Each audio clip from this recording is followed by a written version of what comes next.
Changing Roles of the Native Alaska Woman Through History by Amanda Hanson. The role of women in Alaska Native culture begins in religious representation. In a book written by Mary Grotto Beck, Heroes and Heroines in Tlingit Haida Legend, Fog Woman is represented as the originator of a native life source. Fog Woman was the wife taken by Raven, the creator figure of the Tlingit tribe. Fog Woman and Raven established their home near a creek, and her gift to her husband was the gift of salmon. She instructed her husband to build a smokehouse and storage baskets while she washed her hair in the creek. 3 days later, the mouth of the creek was full of salmon.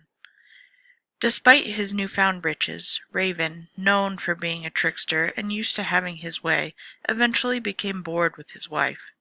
He began to mistreat her. One day, in a fit of rage, Raven hit Fog Woman with the backbone of a salmon. Fog Woman left Raven and took her gift with her. The story of Fog Woman speaks to the harvesting, storing, and preservation of the natural resources and the importance of our human relationships. These are themes bolstered by the native culture and strongly upheld by the women in their traditional roles. Some of the practices the Inupiat women took part in are reminiscent of the superstitious rituals a modern woman might indulge in for the sake of her husband's favorite football team.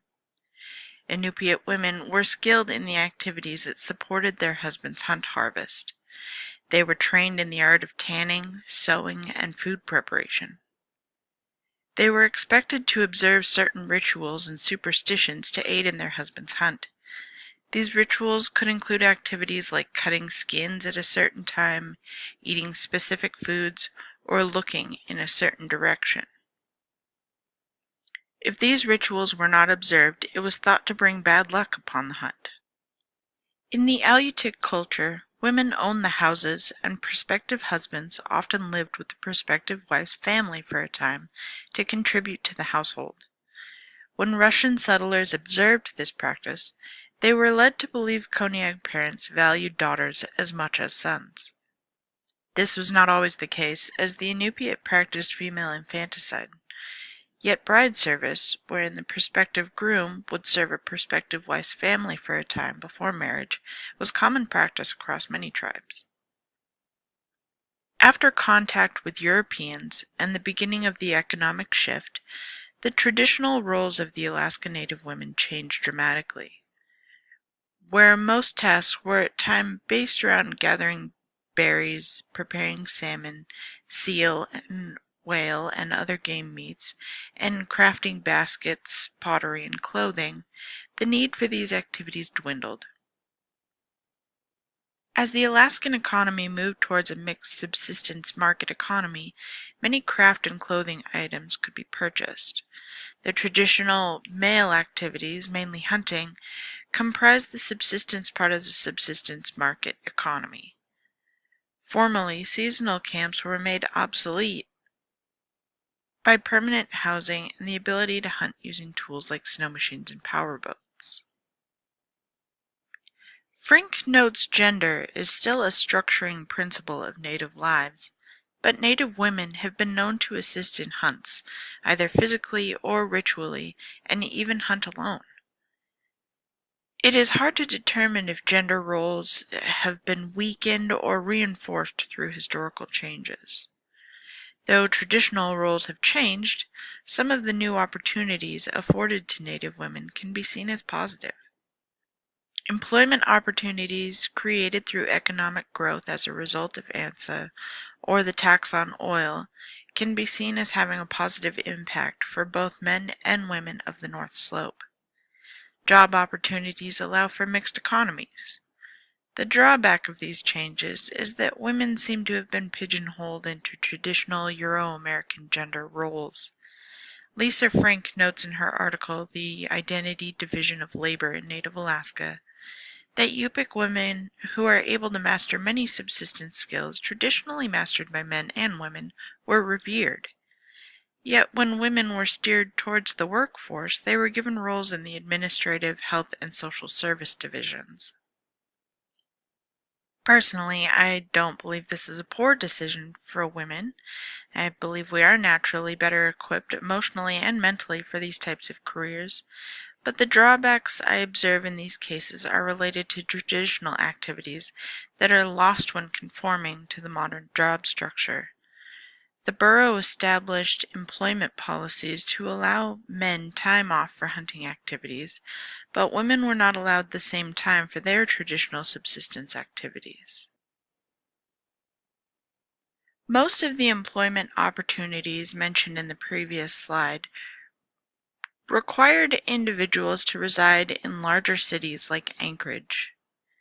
Nancy Fogle-Chance discusses the adjustment to city living in her article Living in Both Worlds, Modernity and Tradition Among North Slope Inupiaq Women of Anchorage.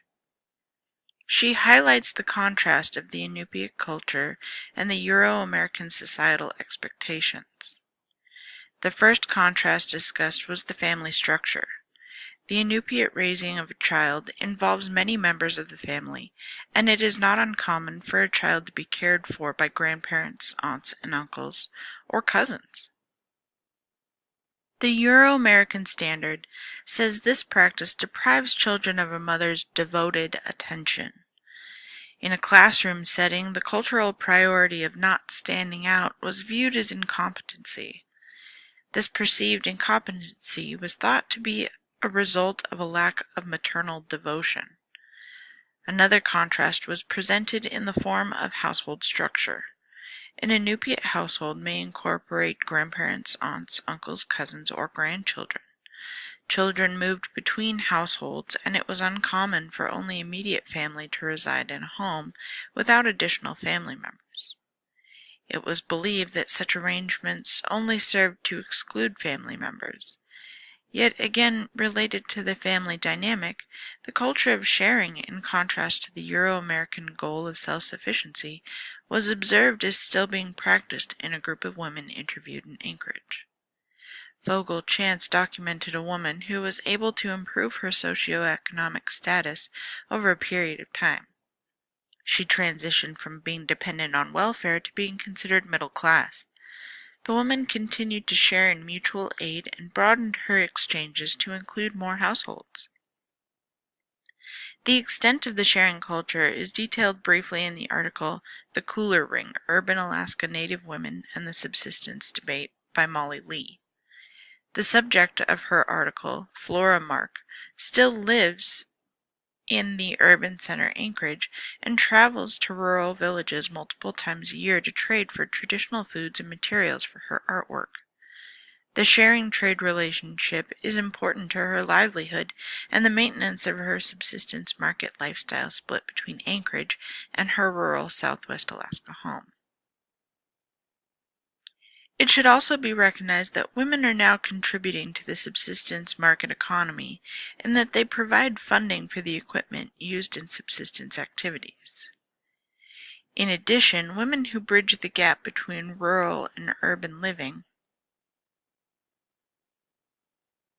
are becoming more involved in Native issues. Fogle-Chance notes that the 1980s and 1990s saw a shift in issues such as subsistence rights, educational issues, and social problems being led by women. She believes a new gender division of labor is seeing Inupiaq women taking important leadership roles in the political sector.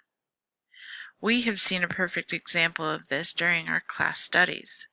Rosita Worrell is currently the president of Sealaska Heritage Institute, an organization that works towards the preservation and maintenance of the Southeast Alaska tribal languages and cultures. Rosita also serves on the Alaska Native Brotherhood Subsistence Committee and the Central Council of Tlingit and Haida Indians Economic Development Commission, and has served on many committees with interest in preserving the Alaska Native way of life. Worrell received a Ph.D. from Harvard and has served as the tribal anthropologist for the Central Council of Tlingit and Haida Indians of Alaska and as an expert on Tlingit society and property law. It is the educated and active Native participants who can have the biggest impact on economic, social, and cultural issues the Native community faces. A personal friend of mine was featured at the 2017 Alaska Federation of Natives Conference. The theme of this year's conference was Strength and Unity, Leadership, Partnerships, Social Justice. As the Director of Public Safety for the Tanana Chiefs Conference, I know Jody Potts to be a wonderful representation of what the Alaska Native women are capable of and what impact they can have on future generations. Jody was raised in rural Alaska. She is well versed in subsistence activities, yet transitioned into the conventional school system and was named Miss National Congress of American Indians in 1998. Jody used the title and the scholarship she was awarded to mold herself as a good role model and set herself up for further tribal involvement. She used the scholarship to obtain her bachelor's degree in applied Indigenous studies, and Jody completed training at the Alaska State Trooper Academy, accepted a position as a VPSO in Teslina, and quickly rose through the ranks to become the organization head in 2013.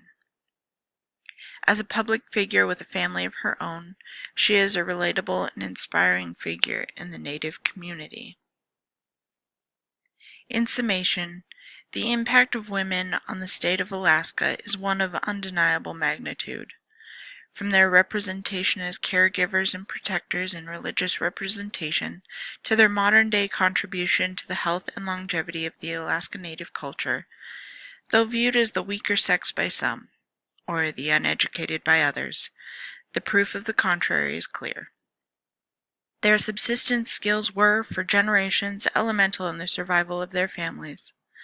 As the political and economic climate changed, they adapted to fill important roles as healthcare providers and educators. They have adapted to assist in the subsistence activities previously dominated by men, and they have been instrumental in preserving and promoting the values and customs of their people.